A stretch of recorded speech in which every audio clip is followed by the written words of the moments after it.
Ooh, goodness. ETEM Hitep Seni Sinet Ankwas de Jed Uncle Jasanab. Dua for listening on another auspicious day. Today is Thursday. And I've been having difficulties with my computer, as if you've been around watching. I think we're even having them now. But I should be going to get a new one soon. Just been doing some stuff. Let me make sure I can share before we start this up. And make sure everything is on the up and up. Make sure it's look good to go. Oh, looks like we're sharing. Sharing is caring. Make sure we got the sound on the video at all times too. So as you can see, the grammar discussion in response to our brother Wudjau's statements that he made concerning our discussion and concerning the term kemet. So you know, the last video we made, it covered some things concerning the grammar, and he made a 3-hour video kind of chopping up our conversation, just trying to cover some parts of our conversation we had on the internet. But in the video, he kind of makes it sound like he's trying to teach me how to know, you know, that this meant people. But that's not how our conversation went. That's not how the conversation went. More on the lines of me asking him, are you saying this is people or country? I understand it to be people. I just need you to clarify. And then he became didactic in explaining that it was people. And it looked like eventually he went to go talk to Asar Imhotep concerning, because this is Asar Imhotep's construct, the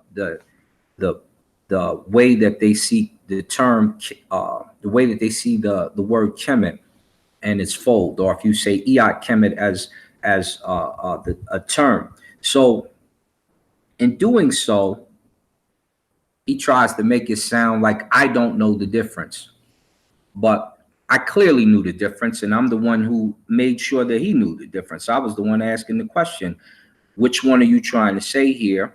And we needed the clarification, and we're going to go over why we needed the clarification, and we're also going to go over a few things.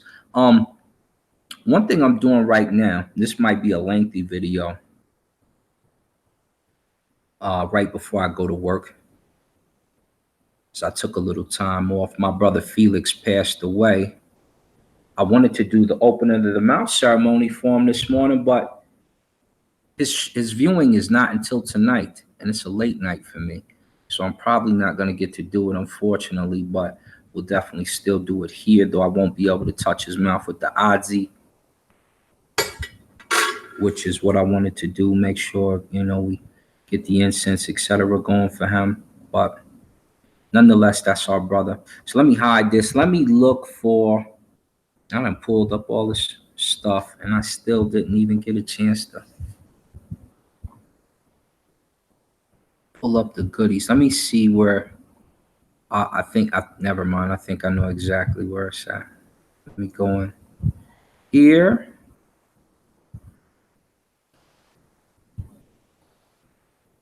I've been pulled up a million of them. Let's stop this one. Here we go. We're going to get into the conversation portion of me and Brother Wudjau, and then we're going to also get into a lesson concerning, we're going to actually go into a grammar book, right? Not one I wrote, not one somebody wrote, not somebody saying this or that. We're going to go into the grammar book, and we're going to cover lesson 1. Because if we just cover lesson 1, it's going to dispel a lot of the stuff that's going around and what have you. The other thing we're going to do is we're going to cover another topic that's been on, you know, on the rise. If I lived by a Blue Nile, I wouldn't call myself Blue Nile people. Or if I was a fisherman, I wouldn't call ourselves the fish people. We're gonna cover that and we're going to show you in ancient times what you did tended to be what people called you, or what you lived on tends to be the toponym for what people call you. Whether it's a toponym, an ethnonym, or, there's several different namings and why people get these names. And we're going to look at how that comes into play. So we'll go over that. But to start things off, and some of this conversation has been hacked up a little bit, it looks like. Not from here, but when I went to get the conversation off of the Facebook, the thread was closed and some more things. So here, our brother, this way we don't misconstrue any words. He says, "You are the only one who had a disagreement. You either didn't comprehend my statements, or you're making fodder about the colloquial term feminine T for gender relationship to the term kemet," which is what I said to him. He said, "It's silly for me to disagree with my own posts. I answered your initial questions. The word kemet in the above pic is grammatically feminine. No, it is not involving a description. That answered your initial questions. Your comments after that seems to be trying to talk about your idea of a feminine T rule. Not sure why." And this is not quite true. I actually mentioned that he used femininity. I said, "This is good. You use femininity." You can see it on his post. And then I was getting back to my question. Are you saying this is people or a physical country? Because there's a difference between the two. I just need to make sure, since you just wrote a book on the place name Kemet, which is a land, it's a toponym. And in doing so, most of your posts as of recent concerning that idea have been concerning the land. And when they were concerning the people, I wanted to make sure we didn't misconstrue that. And he also says, no, it's not involving a description, which means that he wouldn't agree that the term Kim is an adjective in the name Kemet, which also means that we've got to cover adjectives today. We've got to go over a few things today.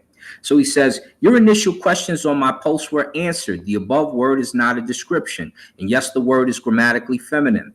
That answered your initial questions.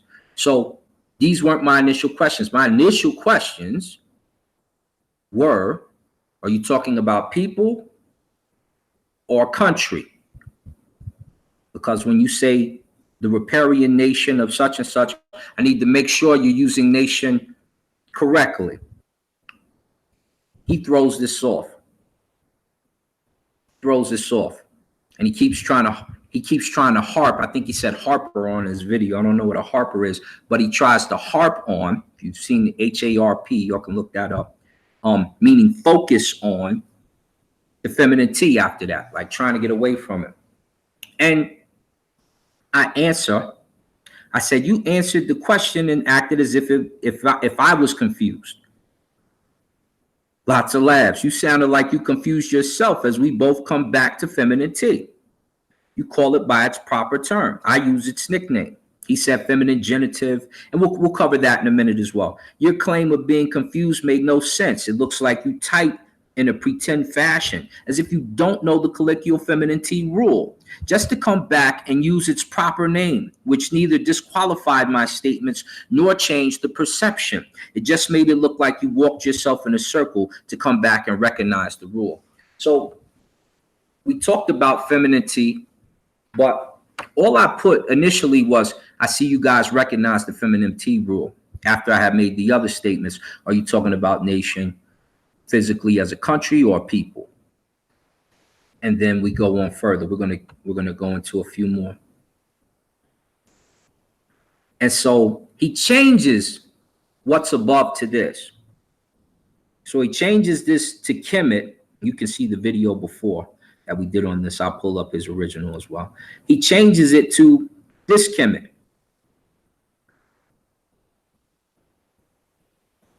which is land. This one is land. And when he changed it, it let me know two things. That one, this is probably Asar Imhotep's construct. And when he did it, he didn't know whether he was talking about land or people or both. And in so doing, if you construct something, for instance, if I give you something and I've created it, I know how it works and how it's used. I know most things about it because I'm the creator of it. So if I'm giving you something, I should know how it works. I should know how it works. And if he gets real didactic, we go into a whole long drawn out situation about this. And all he had to say, if he knew what I was talking about and knew what he was talking about, he would have said, I'm referring to the people. In the conversation, I'll say, oh, okay, brother, yup, cosign, click, like, done. He goes to the feminine T rule, real heavy, where we get a whole discussion about femininity. He goes into another rule, real heavy, or another thing we had discussed, real heavy. But the question was simple. Are you talking about the country or are you talking about the people? That's it. And if you, like I said, if you create something, you would simply say, I'm talking about the people, we're good. Or if you say, I'm talking about the country, then we had needed to have a discussion. Or I'm talking about the nation, the people who live in that country, which would be different as well, right? Especially if we're talking about the toponym itself. The toponym will refer to the land they live on, the country. So I just needed the clarification. We don't get that for several posts. So as you see, he puts this, therefore it is a place name, a toponym. Toponyms refer to or describe places and never people. It says right here, toponyms refer to or describe places and never people. So you can really see how I got confused, which is probably why he didn't show this whole thing. Then he goes into, it goes on further. It says, anyone attempting to argue that the name for the ancient kingdom of the Nile Valley we know as Kemet means black people is either ignorant or of toponym or purposely misinforming the public. Kemet is so named for its topographical and ecological situation within the Nile Valley, that being a riparian zone inhabited by one of the world's most advanced civilizations of African people. Let it be known, let it be remembered always. So, and this is on his video, I believe. It says right here, toponyms which are place names. It says, where is it at? A toponym refers to or describes places and never people. I'm not sure he knows that's in there, but this is the form of Kemet when you're talking about the land right here. So obviously we're confused. Of course there's confusion because I asked him a simple question. I said, are you talking about the people or the landmass? And you put this, a toponym refers to or describes places and never people. So everybody's looking at you kind of sad, like, what are you talking about here? And we're going to get into why. So we go further. He says, reminder. I say, the question I believe is this, though. Are you saying the term Kemet as proposed in your post is not referring to black as a description? So we covered the description because he says it's not a description in what we just read. So he's basically saying the Kim portion is not an adjective at all. Then he says, because it would, and then I say this, I said, because it would not mean nation in the sense that you have it posted without more qualifying marks. And we'll get into why we wouldn't know if it's a nation or not, or if we wouldn't know if it's feminine or singular without those with more qualifying marks, obviously, especially with what he just posted. So in this sense, it would be just as good as Israelites claiming their country name on the Merenptah stela.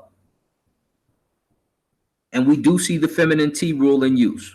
That's what I put. That actually comes, I believe, before the post I showed before. But whatever, we're just covering each one. So he says, he rephrases me, and I didn't put his other response because you've seen it on his video. And then Like I said before, we do see the feminine T rule in use. This is all I had said concerning feminine T. He turns it into a big discussion concerning feminine T. And then he says, no, it is not referring to a description. And he goes right there. The question, I believe, is this, though. Are you saying the term? He's recalling what I said, and he says, no, it is not referring to a description. So he's saying we're not referring to a description when we use the term Kim. So he's saying Kim is not an adjective, basically, in the sense of the use, where we see it. And in his above area, you see it says toponym always refers to land, not people. Now, I say this. I say the statement about the grammar and the feminine T rule is very incorrect, but we know how you feel about that. So I'm trying to move past the feminine T discussion. Even the fact that the word is feminine has rules to it, how it becomes that. And those rules are feminine T rules, but he doesn't recognize those. So we go further. So I say, so unless we see a full sentence as proposed above, how are you getting country as opposed to a people from what you've shown? So I'm asking him, because you obviously see he changed it to country, and then you obviously see what he printed is in there. It says it refers to a country, not a people. That's his words. That's his post. That's his thing. And I'm saying, I thought it meant people. He jumps on the feminine T rule. He comes back to this feminine T business again. He says, and he paraphrases me. You know he always does this. And he tells you he does this. The statement about the grammar and the feminine T rule is very incorrect, but we know how you feel about that. There is nothing in my comment that is incorrect. Saying something is incorrect does not make it so. You will not find any grammar book that describes the feminine gender as feminine T rule anywhere. Only those who are not familiar with the grammar say things like that or characterize it like that. This is due to not knowing what gender and language represent. My comment explains it in gist. Someone like that. But let me remind you, when you go to E.A. Wallace's books, you're going to find feminine T. If you go to the German Ehrman's book, he says feminine T. If you go to Gardner's book and you go to Faulkner's book, they both speak on feminine T because the scholars created the colloquial term feminine T. So what do you mean if you go to any scholar? That makes no sense. They are the ones who created it. We didn't. They're the ones who introduced it as so. And then they start to build off the feminine genitive. And they do it because they found the same similarities in Coptic, in Sahidic, and in Bohairic. But I believe the Coptic uses the T, the Sahidic uses the S or the W. So we might cover that in a few. But that's where they found the rule there in Coptic, Egyptian's last form,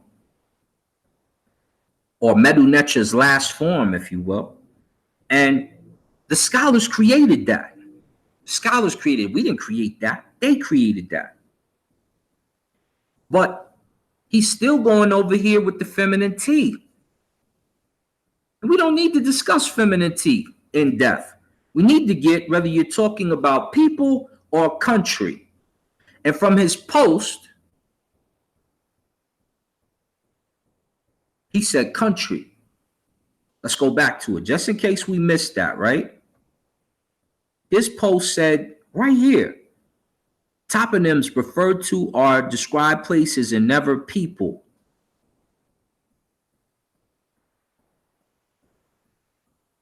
And so he has Kemet, and then it has the riparian country.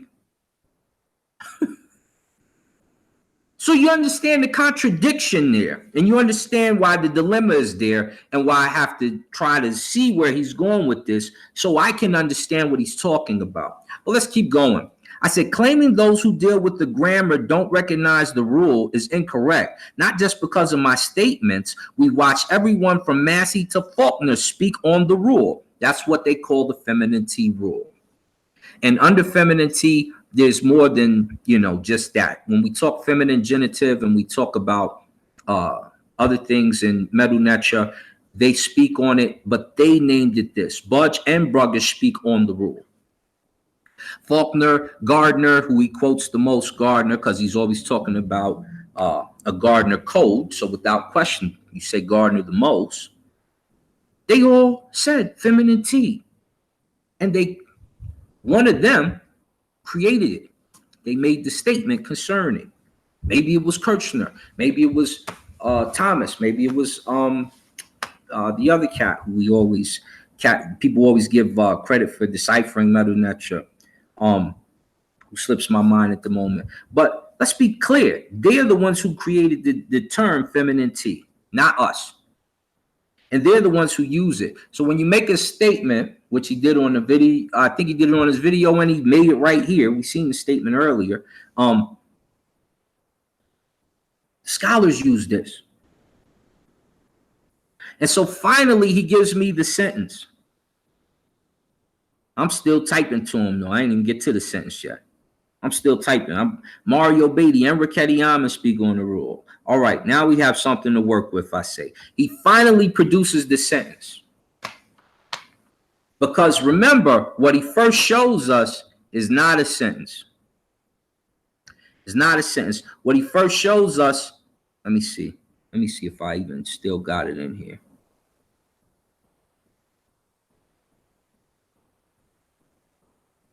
Not even sure if I even have it in here anymore. Is that it? That's it. This is what he first shows us. Okay? This, right above. That's what he shows us. And he's talking about Kemetu, but it should be Kimwit, right? So he's talking about that. So I had already agreed with this. This statement was fine. There's no trouble with that statement and what he said there. The problem is this up here.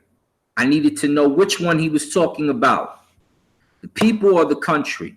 And you see his response. You've seen his response. And his response was different, wasn't it?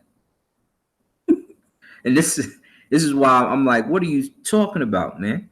His response is this. Toponyms refer to or describe places and never people. Maybe he thought I wasn't reading it. Then it goes on to say more things about the term Kemet means black people.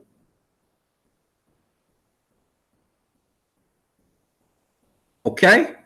And he had switched it from what we just saw to this, which is the land.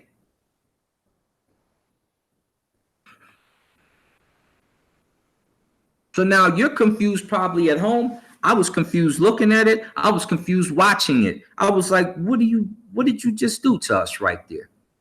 What did you just do to us, right? So there's a few things that are kind of strange in here. Number one, this statement here about the people. Person or people. He doesn't get this right until later in the conversation. And you can still see I'm saying this is people we're talking about. So what exactly are you pointing out? So that's why I had to bring this up, because in the Marinette Pata Stella, I say it right here. I said, because it would not mean nation in the sense that you have it posted without more qualifying marks. And we're going to do a whole chapter today to cover why it wouldn't mean that unless we have more qualifying marks.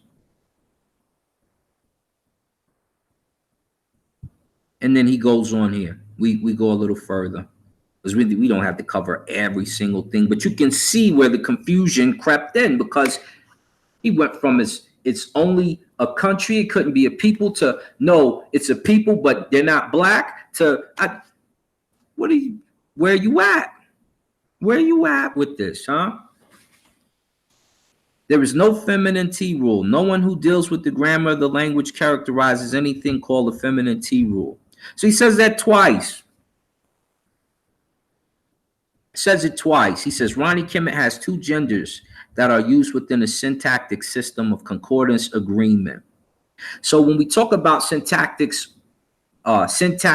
and syntax and their agreements and the Y and a word being feminine or masculine, we deal with the feminine T rule in Medu because generally the T will determine if something is feminine or not. Not in every situation, which when we go over the chapter, you'll find out why. You'll find out why. And it's a book I own, but I don't like to. You see, I had to do this with pictures, and I hate doing print screen and all that silly stuff, or taking a picture, and I hate doing that.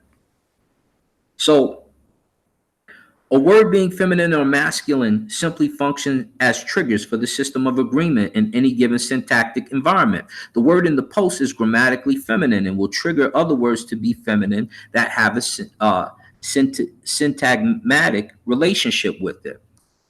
Has nothing to do with what we're discussing. I'm asking you very simply, because the feminine T rule is what makes it feminine in the first place. And when you're talking about genitive, we know grammatically that the word is going to be feminine. The question is, are you talking about people or land? Or even both, based off of your answer above. Because your answer above said what we read. One said country. The other said people. They're just not, the adjective just doesn't describe the people. So they're not black people, but they're people of this. So you got us confused here. So the statement about the grammar and the feminine T rule is very incorrect, but we know how you feel. Even the fact that the word is feminine has rules to how it becomes that, which I just covered, the feminine T rule. We went here. We went here. He finally produced the sentence for us. And then he says, no one characterizes that. We go over that. And then he says, again, I explained grammatical gender in the language in the video. So he's still going to this feminine T. And I'm like, big deal. I'm trying to figure out if you're talking about people or the land, the location. So it says, you are the only one who had a disagreement. You either didn't comprehend my statements or you're making fodder about the colloquial term feminine T for gender relationship to the term Kemet. So that should have covered it clearly. Because you see, when I write the term Kemet in English, that T is at the end. And if we write it in Medu Necha, the T is at the end. The feminine T is there. And then here we go with a commercial, a contribution to the debate on the meaning of the place name Kemet. There's a commercial. There's the shout out, right? So he goes back to feminine T, still not answering my question. He says, you brought up a feminine T rule. There is no need to bring that up in the original post. It clearly states the word is a feminine singular word. You see it in the pic. The word above is feminine singular collective and is properly transliterated as Kemet. I did not bring up feminine T rule. So he's still here with the feminine T rule. And I had to tell him, there's clearly a need to bring it up. It's all in your Mimi demonstration. You're speaking of the feminine. Why does it end up in your demonstration if it's not useful in the conversation? And obviously you have to, because you're talking about feminine genitive. And what makes something feminine genitive in Medu Necha? I6 at the end of it. Or it's not even I6, I think it's X1. X1 at the end of it. The feminine T marker makes it feminine.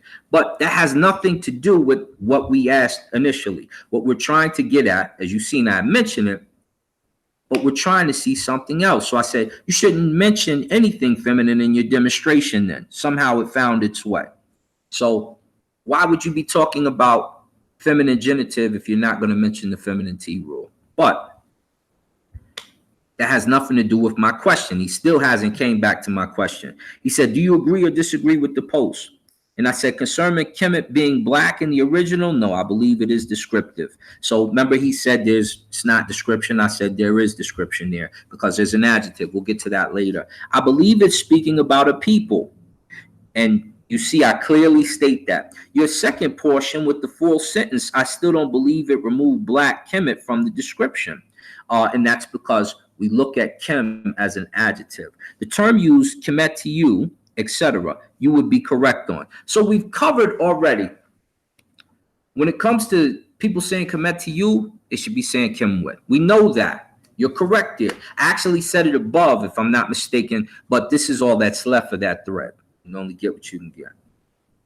And so you're correct there. But concerning the description of the people, incorrect. And concerning whether it's people or land, based off of your first answer, you would be incorrect. Because you've seen what he put. It says land could not refer to a people. But you see me here. I believe it's speaking about a people. Your second portion with the full sentence. So, like I said, if you create something, you should know how it works. You should be able to tell me that this is speaking about people immediately. You shouldn't post something that's talking about land and its disagreements. It could never refer to people as he posted. So he's got holes. So he still doesn't answer. Now, he harped all that time on the femininity rule, but you don't see him answering the question yet. Do you agree or disagree with the post concerning Kemet meaning black in the original? No, I believe it is descriptive. I believe it's speaking about a people. I say it again. I had to repost it again, right? And then he goes, this is where answering the question I actually asked would help. What are you talking about? We answered your question. We need you to answer the question because you just put something contradictory to what we're discussing. So he said, I asked if you agree or disagree with my post.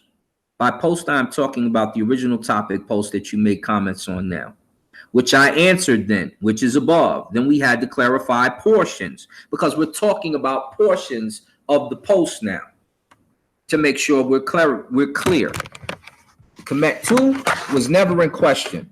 In fact, if you go a little higher, which we can't because, like I said, the post is closed and kind of broke into what is broken to now.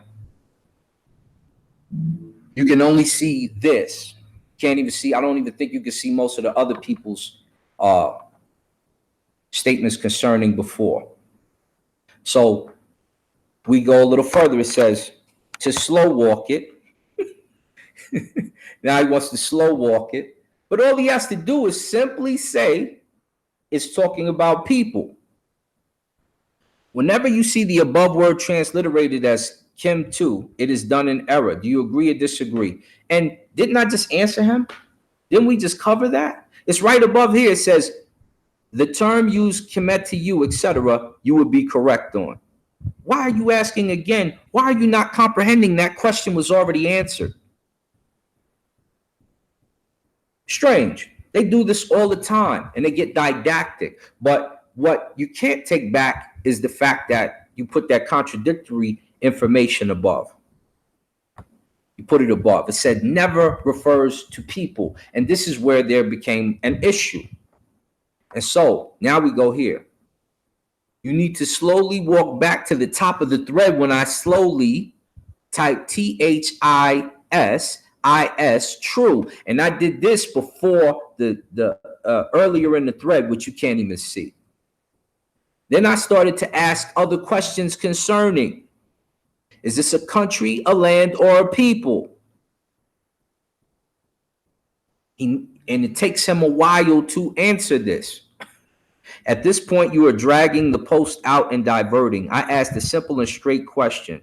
Wherever you see the above, do you agree or disagree? So you see right here, this is not dragging anything out. This is him deflecting because we already answered the question.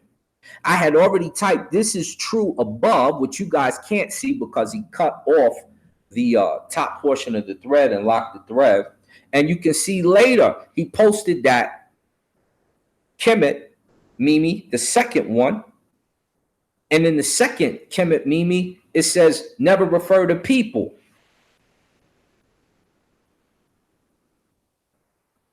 So we got a dilemma here. We had a dilemma. That's why I was trying to make sure we were on the same page for him to do that. And now you've got this contradictory statement, which I don't even think that you thought about before you posted it. I think you just were grabbing an old post which covers the term Kemet, but there's an error there. There's an error, and that's what I told you in the first place. So we go a little further. He says, at this point, you are dragging it on. Whenever you see the above, he asks again, right? I said it has the same diacritic marks. And we go on. And I ask him again. I say, nah, dog. This is similar example, which we'll get to the bottom of your theory, which of the three is being referred to: country, land, or people. And really, country and land, that's the same thing, right? But are you talking about people or land here? Just so I can know. Because reading the sentence he gave us, I could determine people.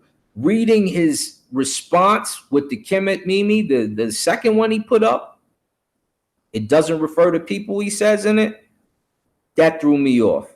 And I think he was thrown off because I don't really think he knew what he was talking about until he sat down, probably discussed it, like I said, with Asar Imhotep, and finally got a recollection of what was going on. So then he does a whole video about explaining to me the difference between people, land, and country.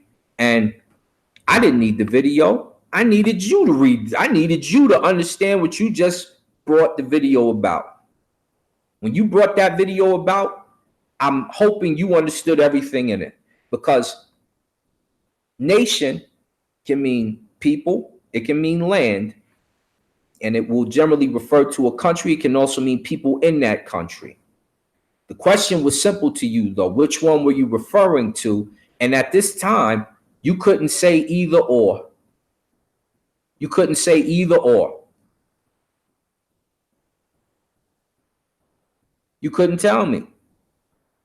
Then you go on. You do this every time you go off topic. I'm not off topic.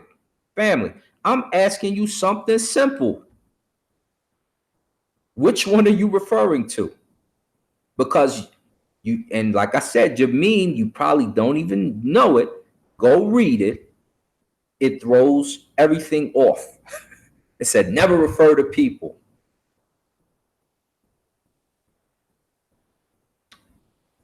Anyway, you can clearly see where the contradiction was at. And it took him a very long time till I suggested rewrite your denomination or remove it or talk about it, eventually.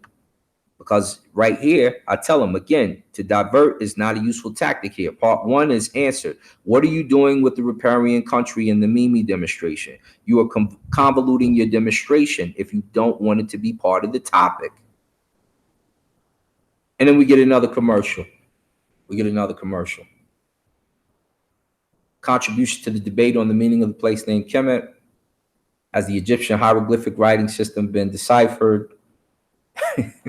Simplified such penmanship. He creates a new post. I laugh at it. Because when we go here, and we can read it from here, Yiz Riari, throw stick for barbarians, referring to them, but they have no land in this sentence. And I did that so we can demonstrate that here we're talking about people without a nation. And based off the two memes you showed me, we would have difficulty deciphering which one is which.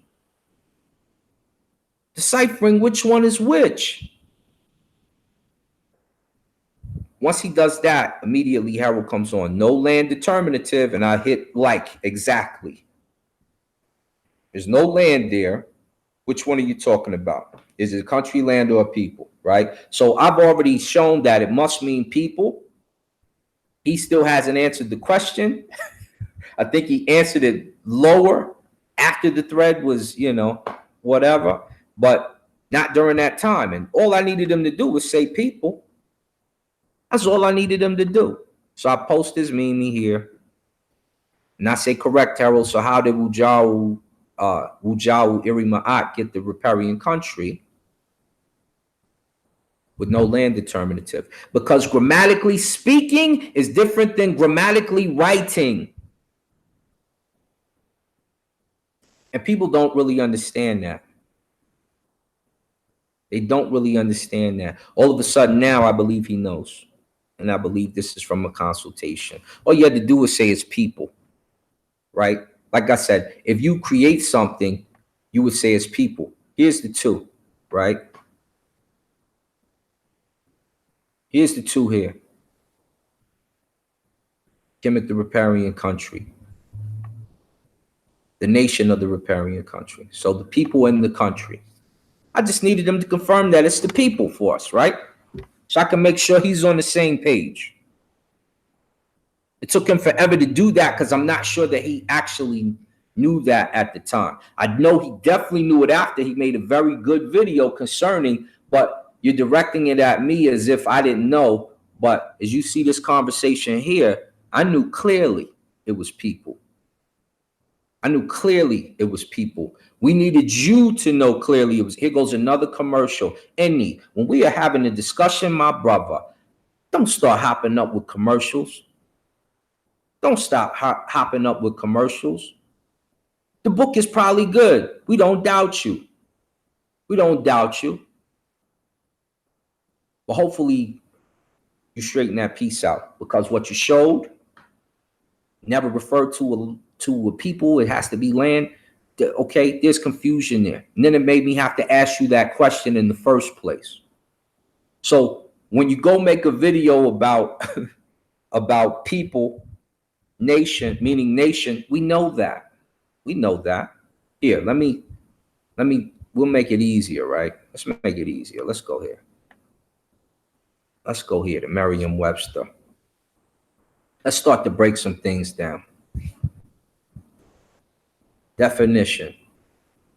These Slav peoples forged into Yugoslavia without really fusing into a Yugoslav nation.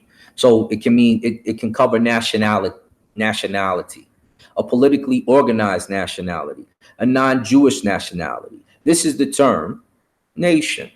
A community of people composed of one or more nationalities and possessing a more or less defined territory and government. A territorial division containing a body of people of one or more nationalities and usually characterized by relatively large size and independent status, right?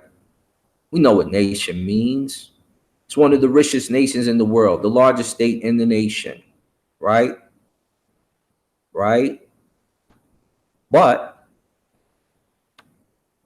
don't forget all of its definitions. A large area of land that is controlled by its own government. Okay? The people who live in a nation, a tribe of Native Americans or a group of Native American tribes that share the same history, traditions, or language. Right? Kids' definition. China is a nation I'd like to visit. This is when it means a country. This is when it's in the sense of a country only. And this is why there's a difference between grammatical speaking and grammatical writing. And so when you grammatically speak it, I have to know the difference. I have to make sure we know the difference. It's usually easier when we're speaking, but you just typed it, which makes things change. Which is why we even have a discussion about feminine genitive. What makes it feminine? A word feminine as opposed to masculine, because you're writing it. So your writing can change it from country to people, or can change it to both as demonstrated in the sentence. But your second mean that you put up messed up. Threw us in a tizzy there, didn't it? Didn't it? Let's bring it back. Let's bring it back. My brother Sarah tried to hop in, but no. Sarah's different. Another commercial and something else we're going to touch on here. So the rest of that stuff was irrelevant, really. It just, you're trying to explain it You just need to say people. That's it. Now he says it.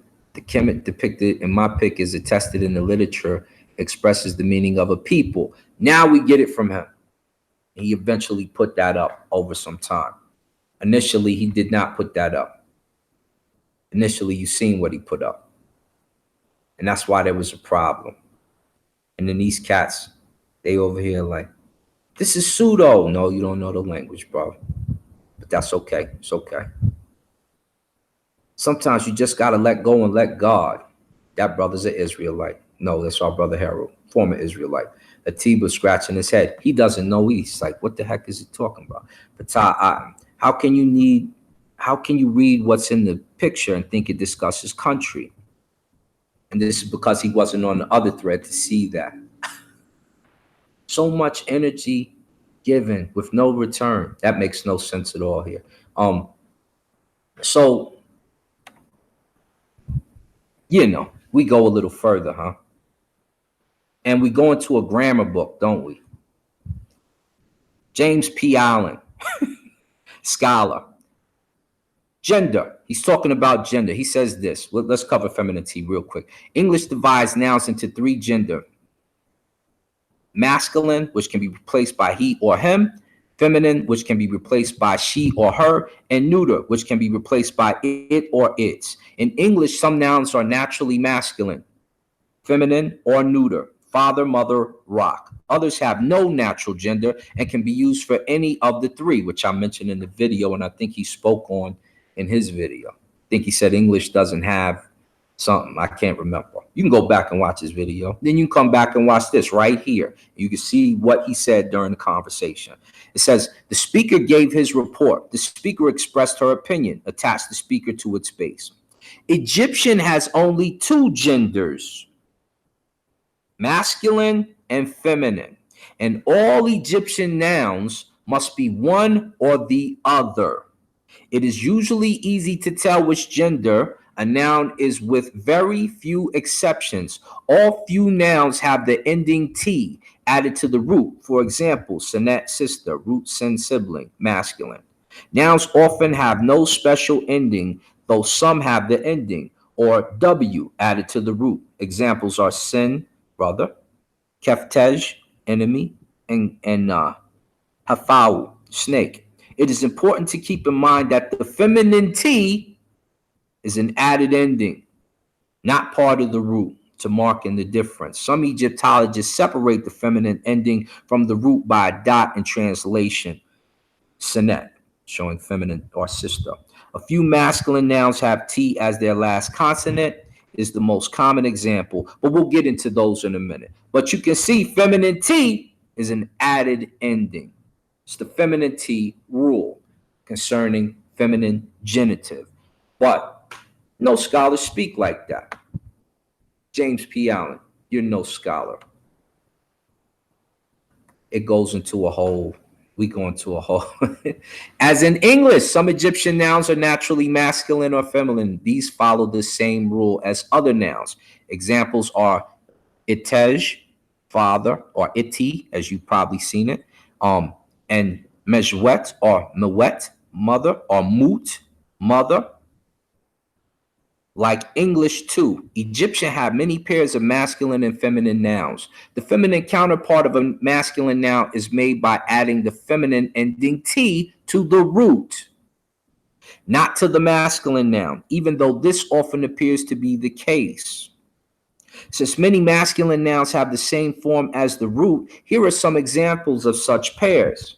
Then it goes into sin for brother, heka, male ruler, netcher, kefeti or kefetej, which however you want to do it. It's a little hafau, male snake, and then you show the feminine T when it ends in a feminine, when it's a feminine genitive, when it's a feminine noun, it ends sinet, sister, hikat, feminine ruler, netcheret, female netcheret, goddess, we'll say goddess, huh? Kefetet, female enemy, hafet, female snake. It says there are very few exceptions to this general pattern of masculine and feminine nouns. The most important has to do with the very common feminine noun, ket, a thing, originally ket, not the same as masculine, which is there, spelled ket, for wood. When this noun refers to an actual thing, it has the meaning thing or property and is feminine, but it can also be used with the more general meaning. So obviously, the femininity rule, right? And let's just finish this lesson out. We're going to get to something else in a minute. Let's just finish this lesson out real quick because no scholars use this.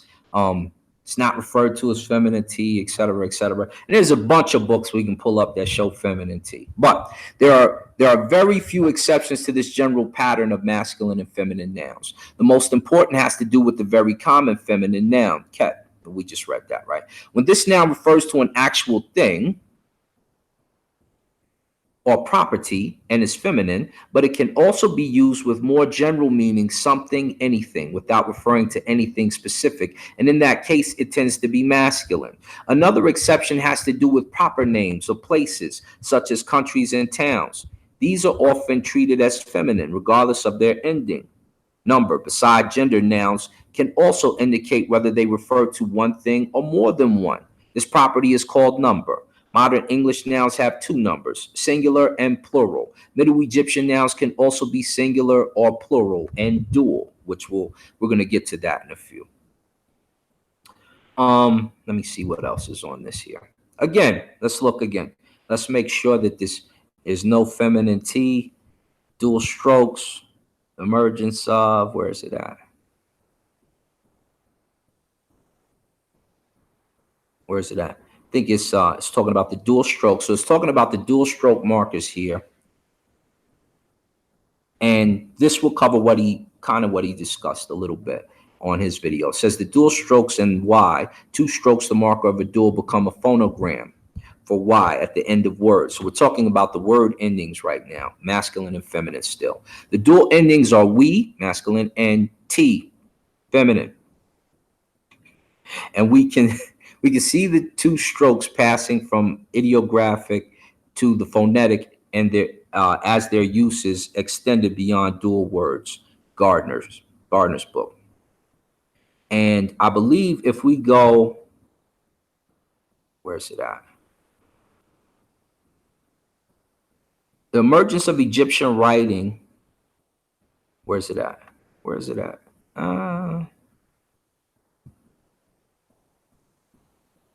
We'll skip this right here. We'll skip this because that has something to do with something else. But anyway, let's get back to what we were covering. He also covered morphs, syntax. Let's just go. I like to take you online so you can see the difference between some of this stuff, man. So he mentioned something about morphs. He mentioned something about syntax. Let's see what morphax and syntax mean, just so we know, right? It says morphology is the branch of linguistics that studies the structure of words. In English and many other languages, many words can be broken down into parts. For example, unhappiness, unhappiness. The smallest unit, which has a meaning or grammatical function that words can be broken down into, are known as morphemes. And this is what he was talking about the other day. So is a morpheme. Morphemes are the smallest unit of linguistic meaning or function. We combine morphemes to create words. For example, consider the word sheep and dog.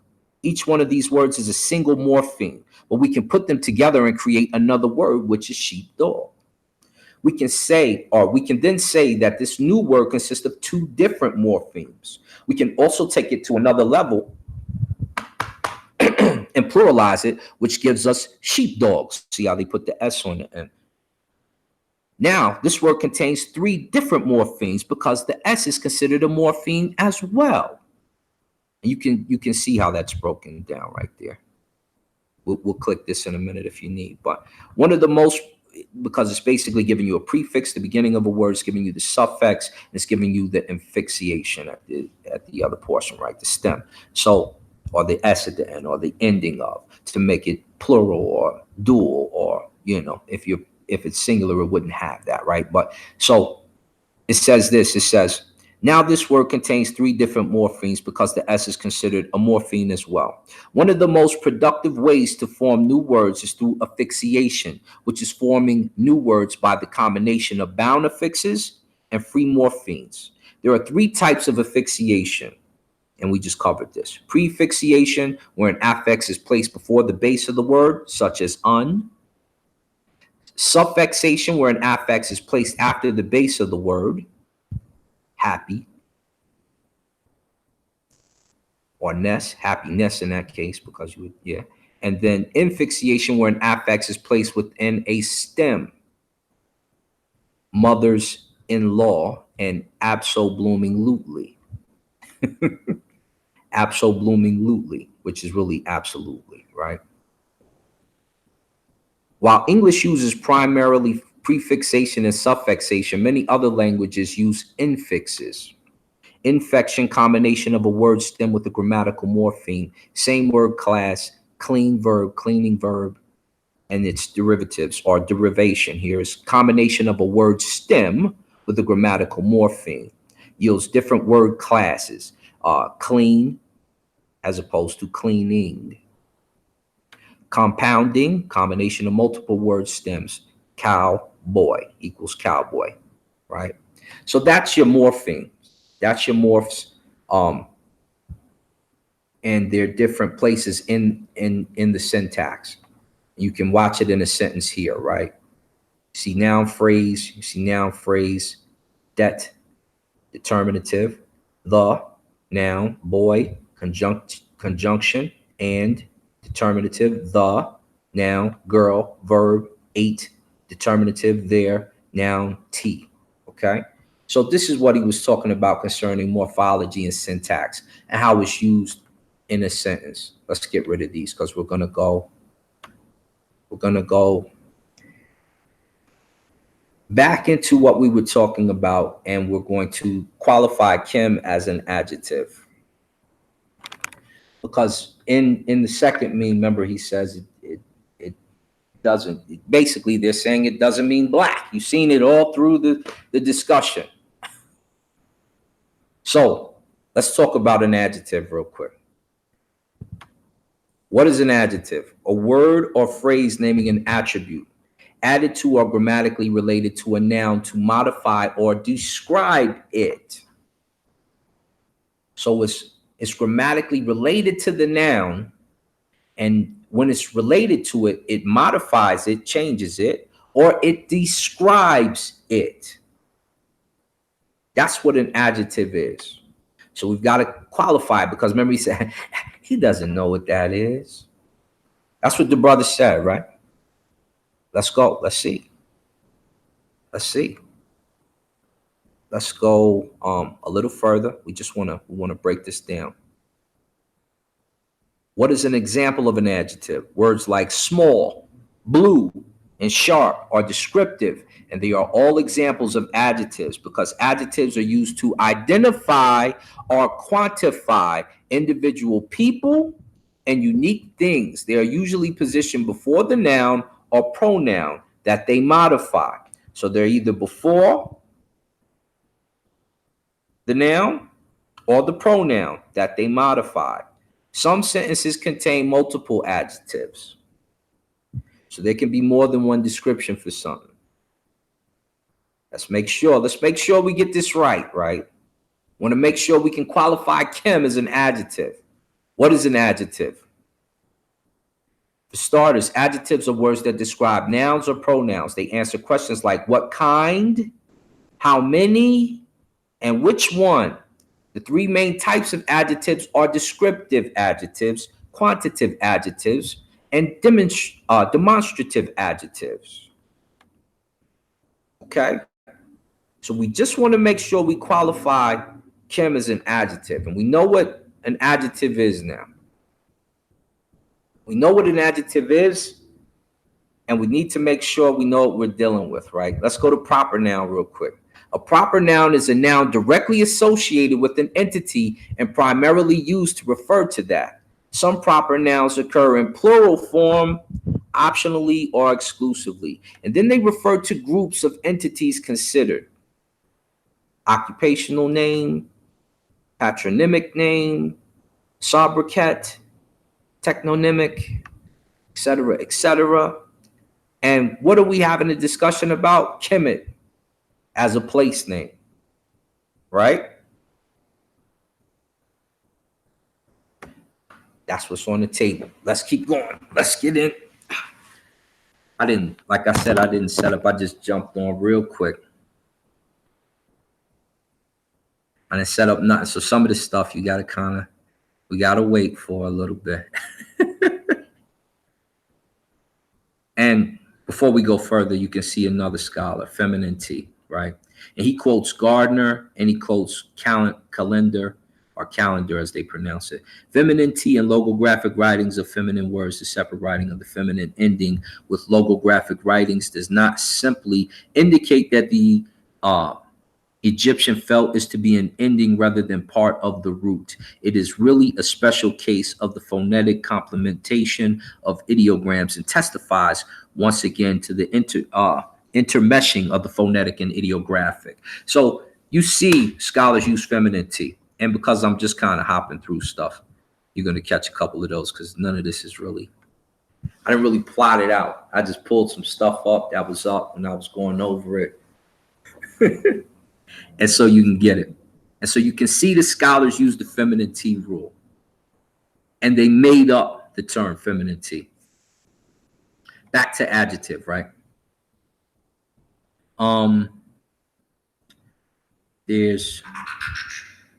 There's one thing on here, which is right here. The difference between transliterating and transliteration and transcription, but we're going to skip that right now. We don't need that. I'm looking for another piece real quick so we can go into determining Kim as an adjective. We're going to come here in a minute too, but not yet. Where's my Kim adjective stuff? This is so you can look at a good book, right? This is the one you want. Daniel L. Selden. Get that book. It's got the Ampu on the cover. But there it is right there. Get that one right there.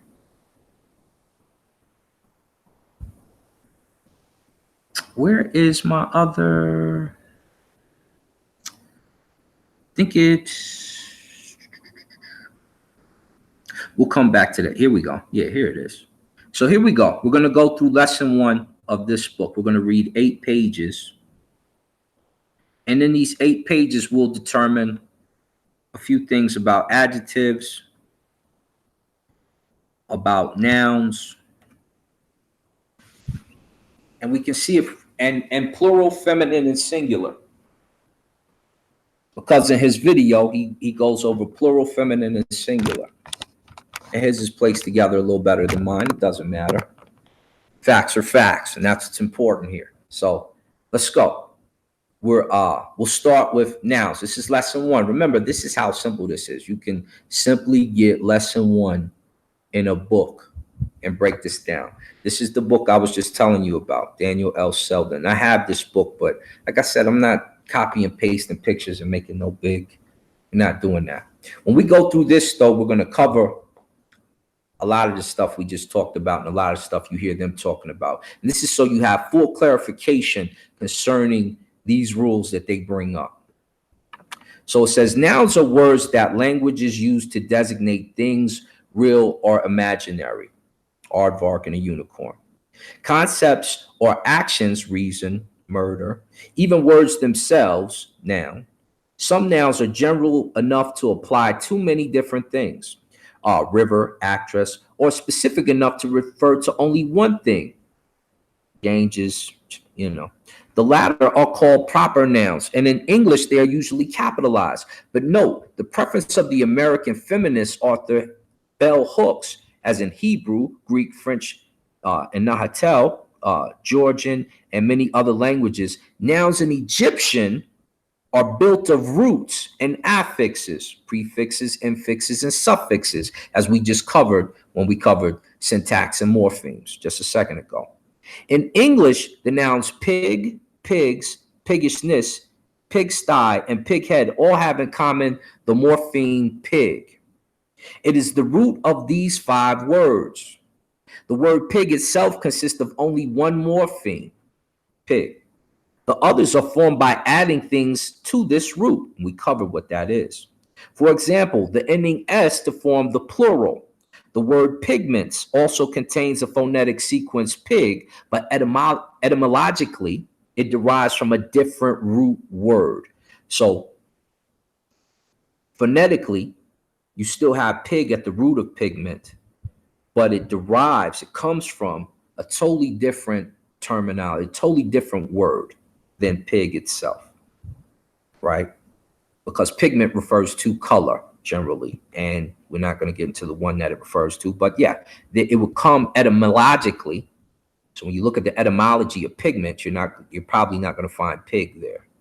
Probably going to find something else, but it derives from a different root. A noun's root cannot always be deduced from the word in isolation. What did that say? A noun's root cannot always be deduced from the word in isolation, which is why pigment is different than these other pig words. These other words still have pig at their root and base. The term pigment you can find at the base, but it derives from a different word entirely that probably deals with color. You can etymologically look up, or you can look up etymology of pigment. You can probably find what that word is. I didn't. Egyptian nouns are built up in the same way, of roots and affixes. Some consist only of the root, while others have one or more prefixes, infixes, or suffixes. For example, on the Egyptian root sa are formed the words sa, son, and sat, daughter. Sa'u, sons, and sawet, daughters. So you can see his base was correct. This is why I could agree with him on the base of his initial post when he was talking about people shouldn't say kemetu, it should say kemwet, because that's how it should be enunciated and pronounced or dealt with grammatically writing it. And when you transliterate it to get the sounds of it, and then you transcribe it into a language, so you write it so people who speak that language can understand the vowels in it and know how to enunciate it, then yeah, he would be correct with that particular part of the post. And we agreed with that. We had questions about the rest of it. We had questions about other parts, and we'll get to those. So it says this: normally Egyptian roots consist of 2 or 3 consonants, although some have 4 or 5. In classical Egyptian, nouns are differentiated by gender and by number, but they do not exhibit case. If there were construct, pausal, or emphatic forms for the Middle Egyptian noun, as in classical Hebrew, Aramaic, and Old Ethiopic, or Gez, as you might hear people call it, these do not show up in any of the Egyptian scribal systems. Let's go to gender. This way you get a real lesson on Medu Neter today. You don't get like parts that may be this or that or contradictory. You're going to get it right from a good scholarly base. Let's read this real quick. It says a morpheme is the smallest linguistic unit that has semantic meaning. The concept morpheme differs from the concept word, as many morphemes cannot stand as words on their own, such as the word un, which we covered earlier, or s by itself, right? A morpheme is free if it can stand alone, or bound if it is used exclusively alongside a free morpheme. The word unbreakable has 3 morphemes: un, a bound morpheme; break, a free morpheme; and able, a bound morpheme. So you can see bound and able can stand on their own. Un cannot. It's not a full word. It's a morpheme. And it's the smallest linguistic unit that has semantic meaning. So now you understand what he was speaking about before. But let's go further. Let's go to gender now. This way you can get it clear, concise, you know exactly what's going on, and you don't have questions about these small idiosyncrasies when it comes to grammar. The Egyptian language makes use of two different grammatical genders. For the most part, nouns are either masculine or feminine. We covered that. Although a few are attested in both genders. In general, masculine nouns stand unmarked. That is, they show no specific grammatical termination. Some, however, take the ending J or W, although these are often omitted in the writing. And this is a new thing when they say things are omitted. So there needs to be more study concerning that. This book has that study. I'm looking at some things as we speak to make sure that the study that they performed would be correct, because they're saying certain things that are written in Medu Neter should not be pronounced. We'll get to that later. We won't get to that actually here. So this first portion, it shows the masculine. It says sin, brother. It shows Seba, star. It shows Nim, knife. And it shows Sa, container. And on the other side, it has Kerpu, mallet. It shows Menu, monument. And it shows Nemu, dwarf. And it shows Sa, sand. Then it goes further. It says almost all, well, first it shows the T, right? Shows the T. It says almost all feminine nouns take the ending T, a suffix that is added directly to the root. This makes them particularly easy to spot. Certain feminine nouns, however, remain unmarked. That is, they do not terminate in T, and therefore their gender is not immediately apparent to you. You don't know what it is because it doesn't end in T, so you may think it's a masculine form. But this is going to explain how you should know them. Apparent upon inspection. It says masculine versus feminine. Gender sometimes correlates with sex. For many nouns, gender assignment is arbitrary. So it shows sin, brother, nature, God, pet, sky or heaven. And it says iret, which is vine, but they have the J. They like to use the J. And that's a whole nother topic, but we won't get into that right now. And then the feminine, these are masculine on the left here. These are masculine. Here's our feminine. It says Sinet, sister, Netcheret, goddess, right? Let's go further. It says, it is important to keep in mind that the feminine T, there's that word again. Scholars don't use that, by the way. There's that feminine T term again. There's that term again, I should say. He says, it is important to keep in mind that the feminine T is an added ending, not an original part of the noun itself. In hieroglyphics, the feminine ending T is attached directly to the root, placed immediately before the determinatives. You know what determinatives are. We'll get to those in a minute. If there are any, study the writings of the feminine nouns above, noting where the T and where the determinatives are placed. So let's just go up. Let me see. Let's see. So here, you can follow the hand. Sinet. And here's your determinative at the end. Remember, we covered that on the last video. We did it with Kemet. Netcheret. Or netcheret. Here's your determinative at the end. Okay? Sin. Netcher. Pet. Determinative at the bottom. Right? Just so you know. Just so you can see when you're reading Medu Neter. So you wouldn't say this last part. This last part is the meaning of what you said here. Netcheret. And this is a netcheret. Sinet. And this is a sinet right here. I'm gripping. Grip your sister. Hold your sister tight. Huh? All right. Let's go back. Here I go. Yeah. All right, let's go again. Let's finish up, huh?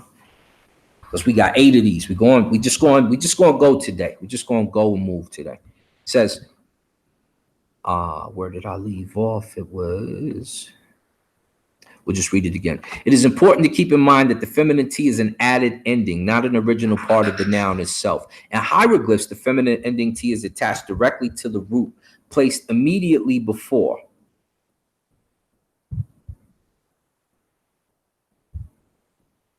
placed immediately. Where did I go? Placed immediately before the determinatives. If there are any, study the writings of the feminine nouns above, noting where the T and where the determinatives are placed.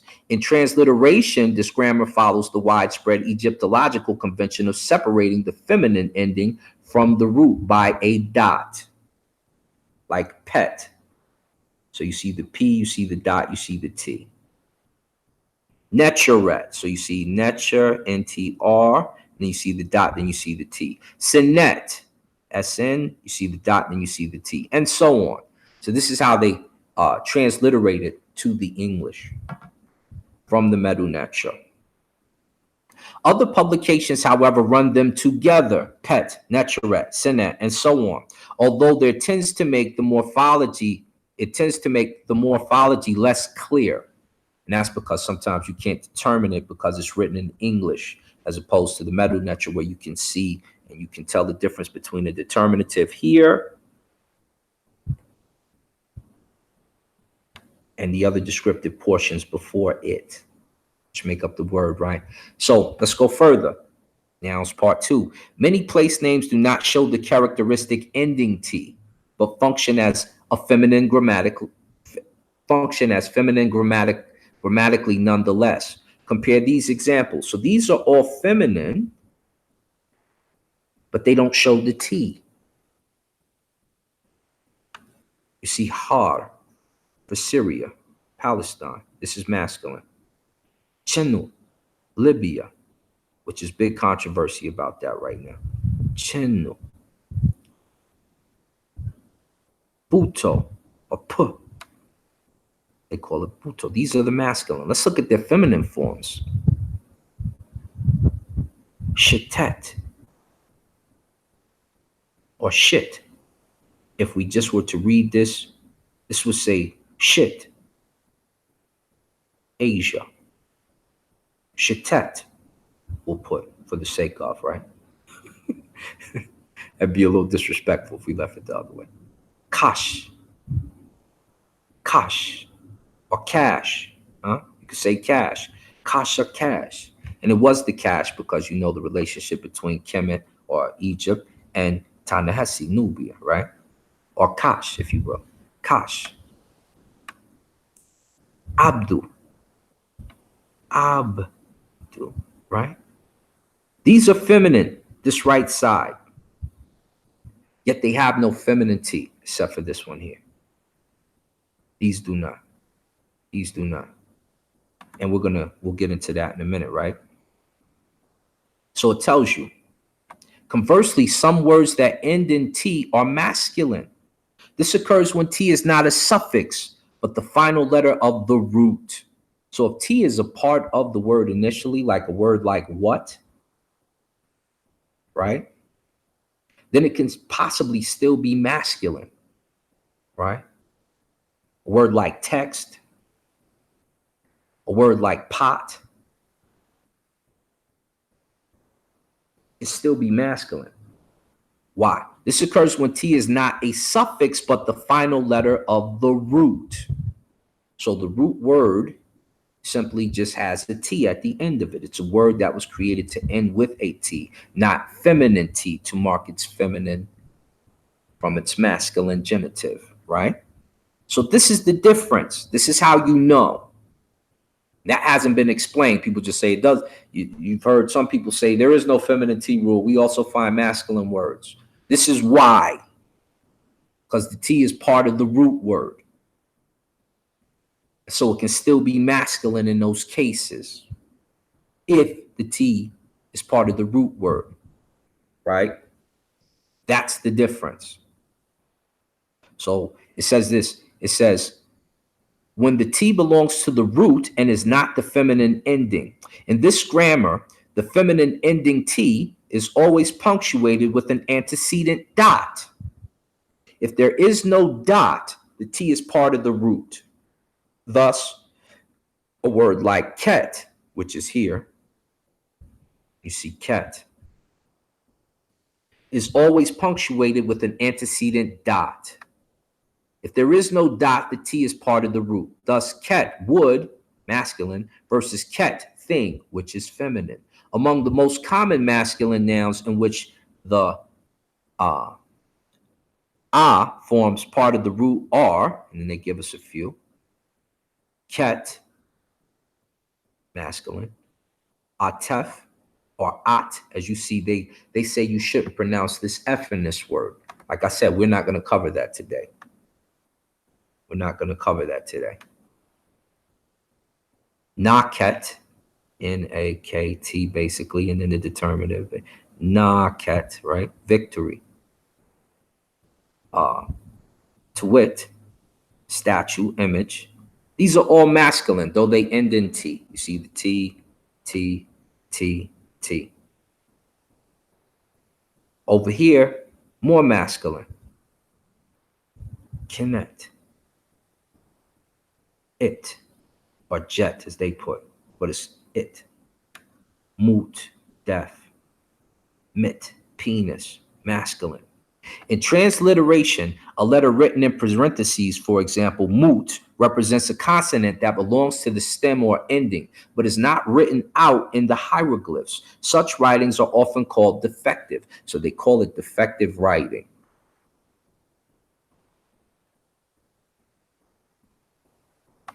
That's when it's written out, but shouldn't be there. So like I said, I'm not going to get into that today because we don't need to really touch on that. We're just touching on feminine T. We're touching on plural, singular, feminine.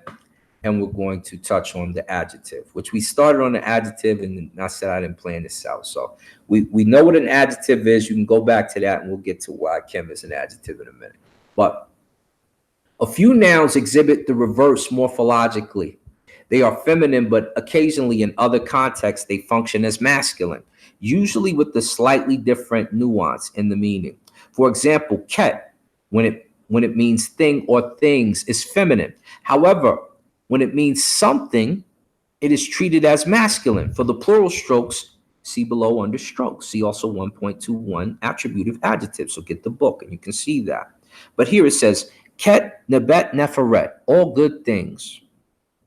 It says ket, something hot. Note the adjective sim is hot, is masculine. It lacks the feminine ending T that we find in neferet. So you see right there at the beginning of that, ket, it ends in T. Ket, nebet, neferet, all good things, and then ket, shem, something hot. So note the adjective shem, which is here in the middle, shem. Hot is masculine. It lacks the feminine ending T that we find in neferet right here. Neferet is this right here that I'm gripping, neferet. Shem below it, S-H-M, is different than that, right? It's an adjective. It's describing. It's an attributive adjective in particular.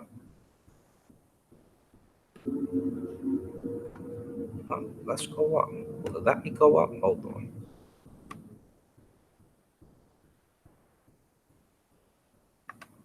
Hold on. Let me get back to our page real quick. There it is. Don't skip on me.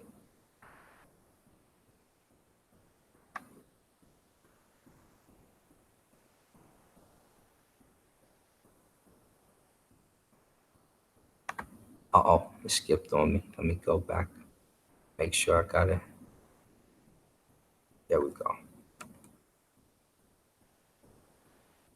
So let's go. Here, DPT, depet, DPT.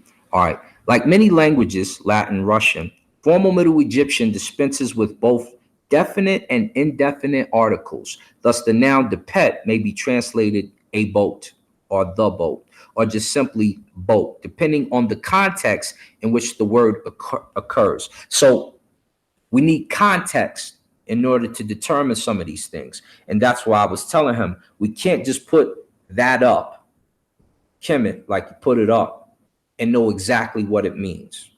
And when we get into plural and singular and dual, we're going to know exactly why something like that is confusing when you write a whole sentence saying the riparian or the nation of the riparian country. And it's probably why he confused himself there when he was looking at it, because you need more diacritic marks. You need more determinative marks. You need a full syntax. You need a full sentence. There's a difference between those two, sentence and syntax. But you need that in order to determine what it is.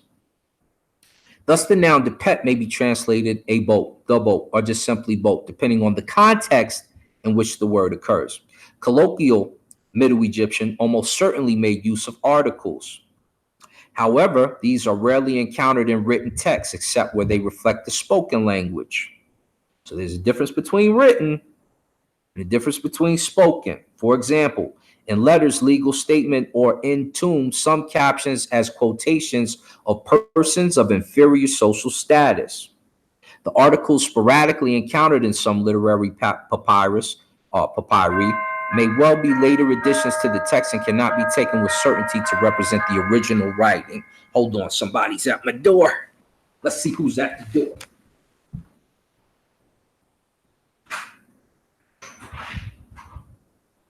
What's up, nephew? You coming in? Is your daddy with you? Yeah. Yeah. Oh, yeah. You all right?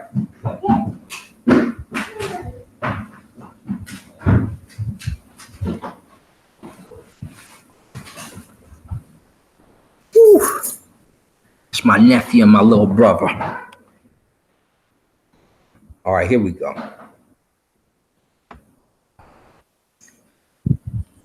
So where were we? Legal status. All right. The articles sporadically encountered in some literary papyri may well be later additions to the text and cannot be taken with certainty to represent the original writing.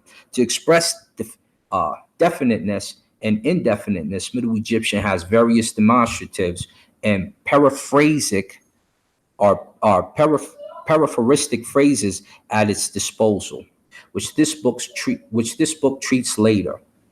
Middle Egyptian also relies more on context to determine definiteness, like other languages that lack articles. So you're going to need determining marks in order to know what some of the nouns mean. And when, like I said, when you just put up a meme and then you make a full sentence of it, no, you need determining marks. And we're going to get into that in just a second here as we go further. So numbers, let's go into the numbers. Middle Egyptian, like Greek, Hebrew, and Sanskrit, has three categories of numbers: singular, dual, and plural. The dual is used with things that naturally occur in pairs or that are perceived in a dualistic terms. For example, feet, ears, sandals, the two lands, Simatawi, right? The twin obelisk. There are three principal ways for indicating number in Medu Neter hieroglyphs: declension, replication, and strokes. Declension. Most commonly, Middle Egyptian expressed number by adding a bound morpheme to the root. So we know how the words are made. While the singular, whether masculine or feminine, has no declension to mark the number, the dual and plural each have distinctive suffixes and indicate gender as well as number. The forms are as follows. You see wej for dual, and you see w for plural. And on the feminine side, you see the feminine t, and you see tej for dual, and you see wit for plural. As with the ending t of the feminine singular, the grammatical terminations for the dual and plural are regularly written before the determinatives. In transliteration, they are separated by a dot, and we covered this already, right? In transliteration, the suffixes are added directly to the root. This means that in the masculine plural, the W is written directly after the root in the transliteration. In the feminine plural, however, the W comes before the final T. Hence, sin, sinu, but sinet or sinwet. Many scribes omit the W from their writing of the dual and plural forms, perhaps because the consonant was weak. From the 18th dynasty, as you can see, that's speculation. Perhaps, right? But they do it. From the 18th dynasty on, moreover, the writing of the feminine plural almost always lacks the W, so that the feminine singular and feminine plural look exactly alike. What did it say? It says so that the feminine singular and the feminine plural look exactly alike. For example, red wedge, two legs. Sinette, sister. Sat, daughter. Sinwet, sisters. Sawet, daughters. So you can see Sat, daughter, and Sawit are identical. You can see Sinette, sister, and Sinwet are identical. You know how you can tell? You need more determining marks. It told you above, right? We just covered that above. Let's go a little further. It says only context, only what? Only context can distinguish between the last two forms. In transliteration, it is preferable to place the omitted W in parentheses to help clarify the form. Replication. There were other ways to write the dual and the plural. We didn't get that from him. We just got no. It's we got two different forms from Brother Wudjau. So we needed the clarifying marks. So you can see I asked him for a reason what those clarifying marks were, and I needed to know what they are, because unless you have context, you're not gonna know. So when he put up the sentence, he clarified his situation, because without it, we're not gonna know. We're not gonna know. And so we'll go further. We'll show some more, right? Replication. There were other ways to write the dual and the plural, however, which could dispense with these suffixal terminations altogether. One of the oldest and common methods for expressing the dual consisted of doubling the logogram with which the singular was written. Writing the glyph for arm twice meant two arms. So now you know why you see double things. Alternatively, scribes might write out the phonetic notation for the word and follow it by redoubling of the determinative. So you know why you see two determinatives at the end of something, or two arms during a sentence, right? This is the reason why. We're getting into why, right? Occasionally, both the declensiano, and I said it wrong, declensiano endings and reduplication of the determinative are found, regardless of how the dual is written. The suffix terminations are always employed in the transliteration. For example, ibwedge or yibwedge, two hearts, not ib, as you might hear some people read it. Depetej, two boats, or depet, as you might hear, Irtej, the two eyes, right? Red wedge, the two legs. The same principle could also be employed to write the plural. So you understand the singular and the plural look exactly alike in a lot of cases. Here, scribes generally dispense with the plural ending and treble the logogram with which the singular was written out, as with the dual. And maybe he just didn't know this rule. Or maybe he did, and he'll make a full video about that after. I'm sure and I'm not going to go back and forth with you. I'm just telling you simply why when you write something is different than speaking it, number one. And number two, when you write something like that, we have to have clarification, which is why I was asking you for the clarification, which is why the people who followed you in that room had questions for me, why I thought this, we're answering all of that right now. So it should be clear that the plural and the singular often look just like each other. Without clarifying marks, we're in trouble. We may not know. We need what? The context.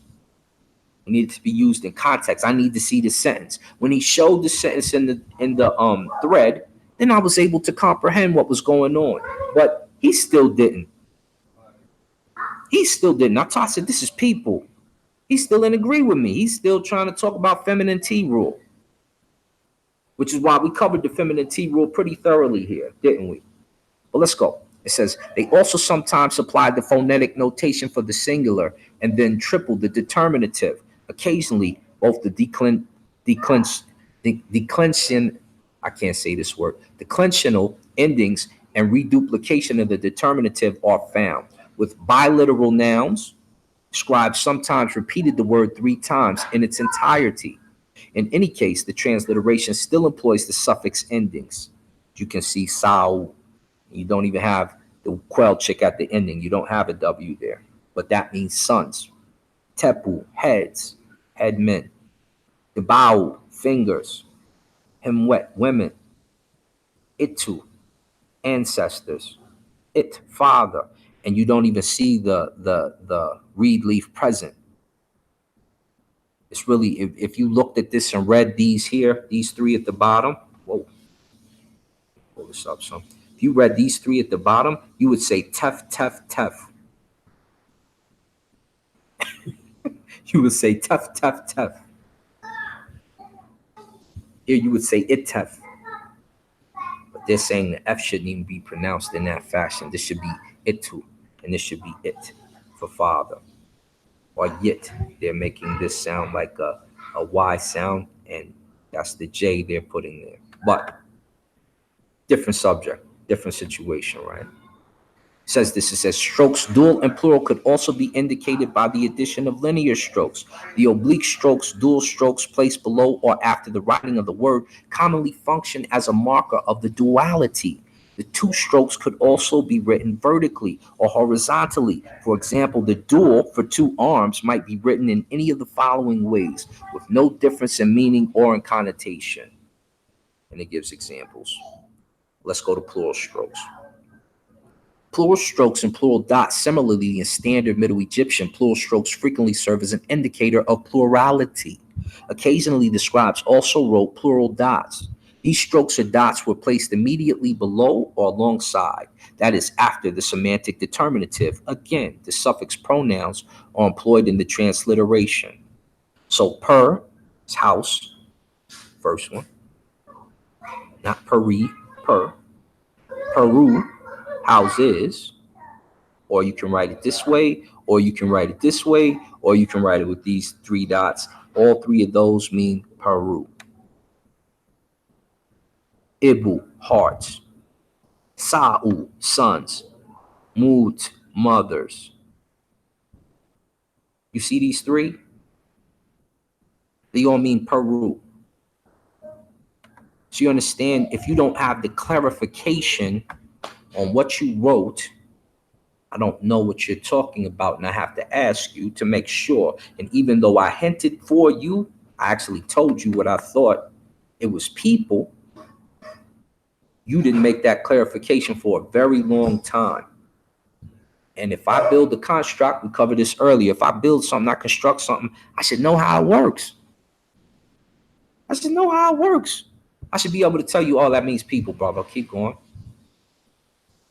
I shouldn't have a didactic, long, drawn out. And he says, I'm drawing the thread out. He still never answered my question. He asked if I answered his question. I answered his question a long time ago, and we showed that.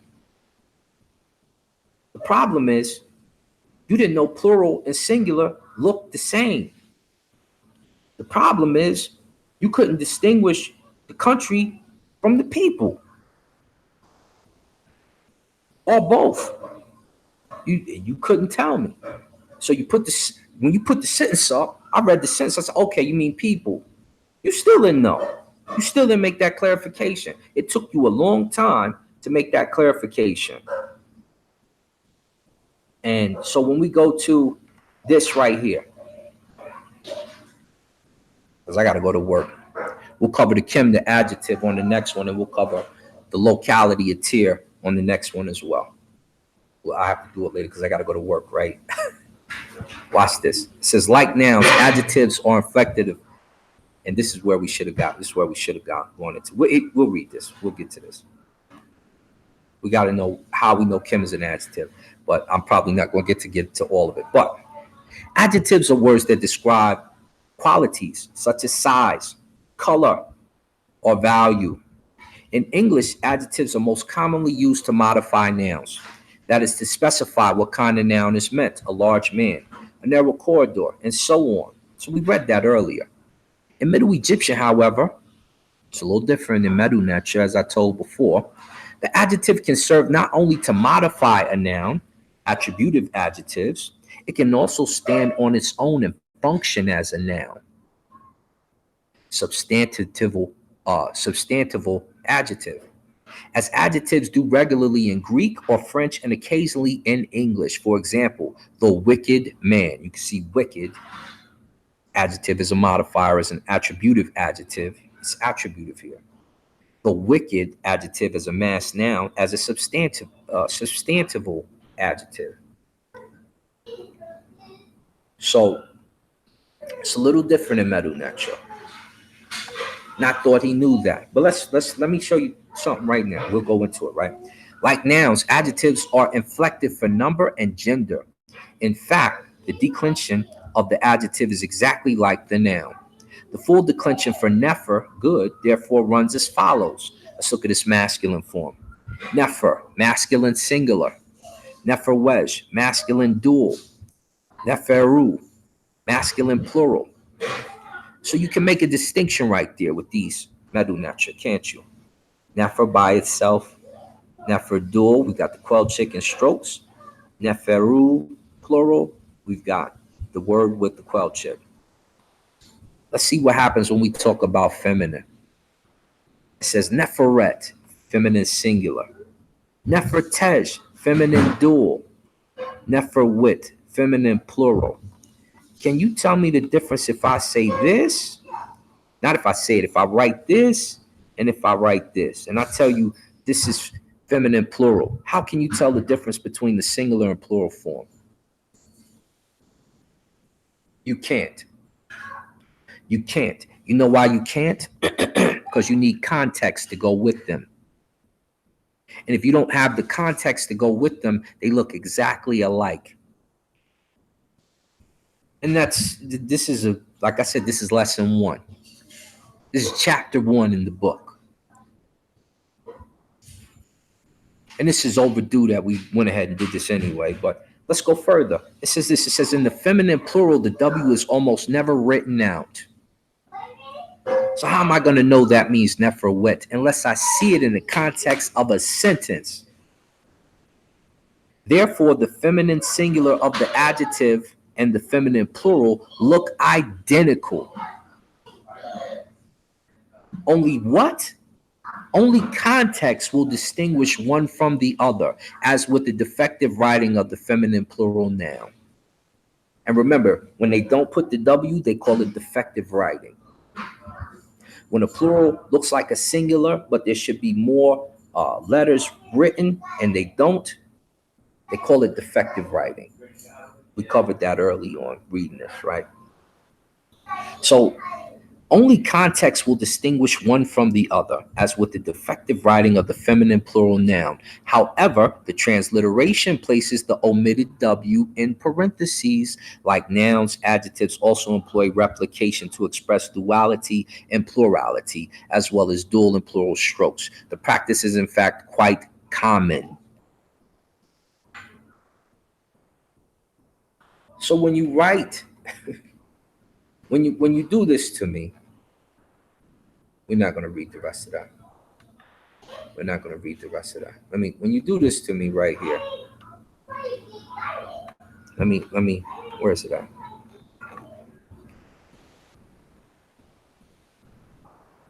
Where'd it go? Remember we had it up just a minute ago. When you do this to me right here, brother Wudjau, and I ask you a simple question, because you're talking about gender in the meaning right here. You're talking about gender, but I'm asking you, are you talking about the people or the country, singular or plural? We don't know unless you show us some more marks. And so we needed you to put that sentence up, or just to say we're talking about people.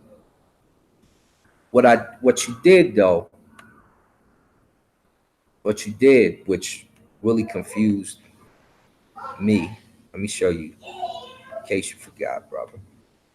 In case, and if y'all talk to the brother, you know, he'll see it. He'll probably make another video. This is what you did to me. This is you right here. During the 11th dynasty, the Remetch ancient Egyptians started to refer to their place of residence, their home, their kingdom by the name Kemet. Kemet, therefore, is a place name, a toponym. Toponym referred to describes places and never people. That's what you did to me. That's what you did to me. And then you went further to say Kemet. Anyone attempting to argue that the name for the ancient kingdom of the Nile Valley we know as Kemet means black people is either ignorant of toponym or purposely misinforming the public. Some explaining to do, Lucy, but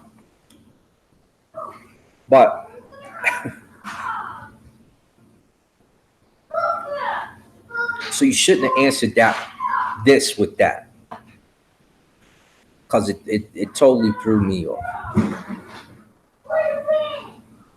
It didn't make sense. It didn't make sense. And then in your video, you started explaining feminine singular and feminine plural, and maybe you forgot the rules. So I thought we needed to throw those up, because you cannot tell feminine singular from feminine plural genitive wise in a lot of cases, because they're written the exact same. What we need is context. So when you put up your sentence, then it became clear. But you still acted like you didn't know, because you didn't say people until a while after, which leads me to think that this is probably our other brother's construct. Because if you knew, you would have simply said, no, we're talking about people. And I'm assuming you wanted us to know, because you got a little mad because you thought I was dragging the post out. I wasn't dragging nothing out. I needed you to clarify. Were you talking about people, land? What are you talking about? Then you went into feminine singular, feminine plural, but you can't tell unless you write them out. And I'm not going to have time to go into this marker right here as an adjective yet. We'll do it on the next video, and we'll also talk about toponyms and place names, because I got to go to work. But we'll get to it. We're going to get to it. And after that video, I'm done. I'm done talking about that. But when I go to that video, we're going to make that clear, and I'll bring everything up beforehand. I just walked in here and started pulling some stuff up. So let me do this video. Let me get to it. Let me get to the business real quick. And we did it. We did the video. So I'm going to stop sharing. Where is it at? There it is. So we'll stop the share. I'm on the couch. Let's see. Stop the share. But we'll put this around. You'll answer back. I'm sure you'll fire back. And I'll make this other video real quick so we can get to, like I said, we need to get to the place name. We need to get to why Kim is an adjective. But that was the conversation that we actually had, almost in its entirety. But you can see where issues had crept in. You can see what was going on, and you can see there were some issues there. Some issues. And yeah. So we'll be back for the second portion. Brother got to go to work. ETM Hittab, Uncle Astajet, Uncle Jasaneb, Seni Sineb. Dua for listening. And remember who you are and being a saw. Hittab.